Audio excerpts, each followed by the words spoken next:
What up, it's Ty 1822.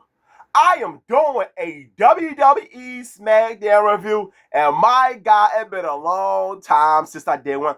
But after night two of SummerSlam, with the returning of Kevin Owens and Randy, I said to myself, these two should definitely give this show a boost. So now I am back with the Smackdown reviews. I just hope I do not regret it at the end of the day. But did this show make you regret to come here and watch this show and talk about it? If you want to know, make sure you keep your ass here for my final overall thoughts on the show. And before I talk about SmackDown, make sure you hit the like button for your boy, because you know it definitely helps the channel. Now, let's talk about SmackDown. It kicks off with the former WWE Champion Cody Rhodes. You all know Cody Rhodes lost to CM Punk in that WWE Championship match because Randy Orton gave him RKO, which led to CM Punk retaining the championship. He was looking for the Viper, but the Viper was nowhere to be found. But then we got CM Punk and Cody Rhodes as Punk.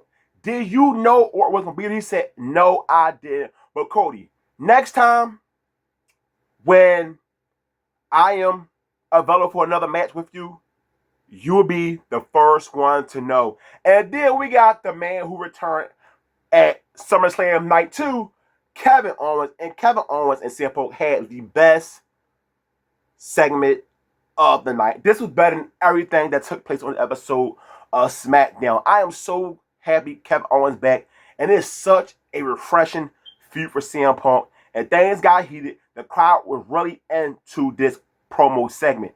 And he said, yes, you open a lot of doors for guys like me. We all know Punk being that guy that came from the Indies. And when CM Punk says guys like Kevin Owens was able to become W superstar, but he said one thing it did teach me about you, not to be a miserable prick. And that really got the crowd right there. And they made it official August 21st in Canada, SmackDown, CM Punk versus Kevin Owens. And that's a match I'm really looking forward to for the WWE Championship. Trick Williams versus Baron Corbin rematch for the U.S. Championship. Now, I will say this. It was a decent match. The crowd was more into it than the one at SummerSlam. You could tell, second time work with each other, they are building some chemistry.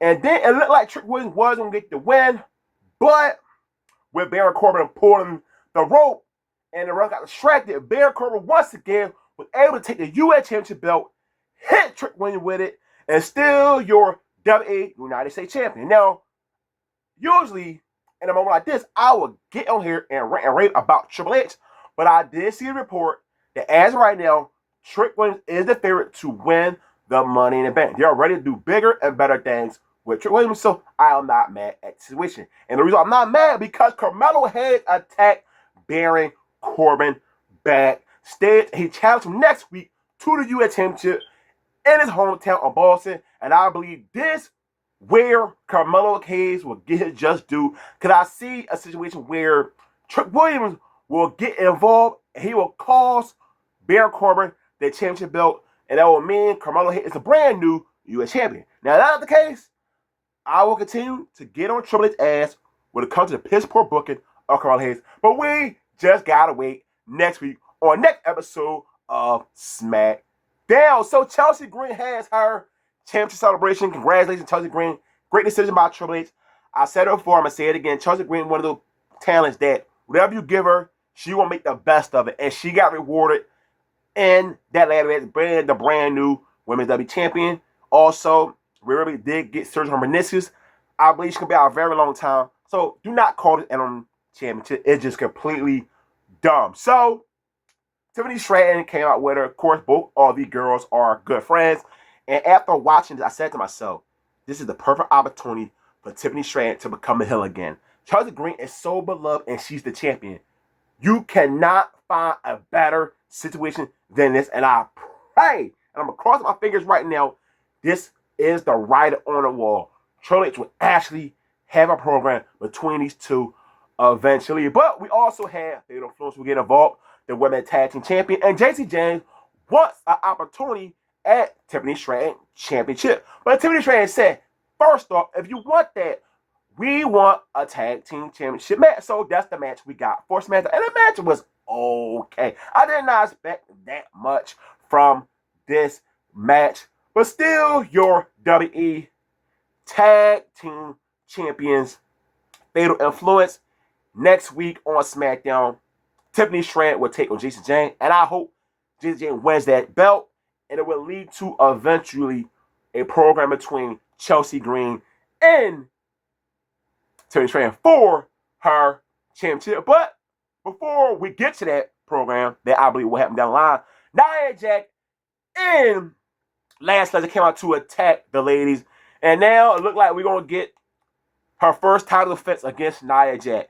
Yeah, I am not feeling that at all. I love me some Nia Jax. That's my BBW queen.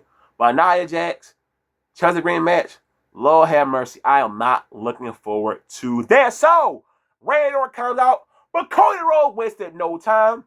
I will say, this segment, it was decent.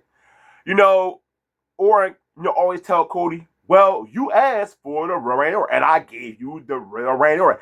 And at my worst self, I'm going to make sure you never become the champion once again. But Cody Rhodes feel like I don't need to be the ultimate good guy anymore because I am not the champion. And I will say, the finishing part of the segment, I really enjoyed it. When Cody Rhodes told Randy Orton, you used to be a legend killer. You're the only legend left in the business. So who will kill you? Mic drop right there. I really love that. And I'm so happy that Cody Rhodes and Orton is finally having a feud. And it's not going to be with the belt involved. Because we all knew how that played out during WrestleMania build with Pat McAfee. It was some of the worst shit on WTV. So this is the program with Orton and Cody I'm looking forward to. We're going to say that WrestleMania one, it was non-canon. Either it was not non-canon. To me, it's non-canon. It was that bad. And speaking of bad, oh my God. They did a video vignette of Nikki Bella talking about what took place at SummerSlam. And now with Brie Bella injured with her shoulder, people, we about to experience a Nikki Bella and Paige program. Greatest defender or top defender in the history of the NBA. And then they won 72 games. Oh, hell no, Triple H. Oh my God. Talk about bad timing. Brie Bella. I'm all for, the Bellas feuding with Paige, and then she get a partner. Brie Bella and Paige, we are back in 2015. The women are treated better. But nothing about Paige say you want to watch her in singles action. And we about to do it. Oh my God. Now it's time to move on to the main event. Jade Cargill versus Charlotte Flair. Now, I will say, Charlotte Flair and Jade should be on a PLE, but Charlotte is not positioned like she used to be in the WWE. So the build for Charlotte and Jade, when they teased it, it was big. But when it got to the match, it did not feel big. And there was a certain portion of the match that really got me in tune. Because before, I really got invested, it wasn't really doing nothing for me. So then as we get down to close to the end of the match, we had B-Fab and Michin get involved. And it led to return Alexa Bliss. Of course, Jade Cargill took her out with her arm. We all know about her being double jointed. We've seen it before when she did a program with Ronda Rousey. So she came back with her dial. And we got the SmackDown debut of Tatum Patsy from NXT. I wonder how that entire thing will play out, all three ladies together. Of course, it won't lead to a 6-way match with all these ladies involved. And, as the end of the match was happening, Charlotte and Jade, it got a little sloppy at the end. But your winner of the match, Charlotte Flair. So this episode of SmackDown, it was not the usual episode of SmackDown, but it was just a above average show. Monday Night Raw was a strong show, but I did not expect Triple H to cook twice this week. So, like I like to say all the time, a dead clock is right twice a day. And this was proof with the episode of SmackDown. Now, what does it make me say I don't want to review SmackDown next week? I'm still going to review SmackDown because, like I said, Kevin Owens back and Randy Orton back. And I hope they continue to make this show at least decent TV because we do not have a PLE until September. So if you watch SmackDown, why? Give me your thoughts on the show. Negative, positive, I inspired by the comments per usual. Don't forget, hit the subscribe button. I'm out. Peace.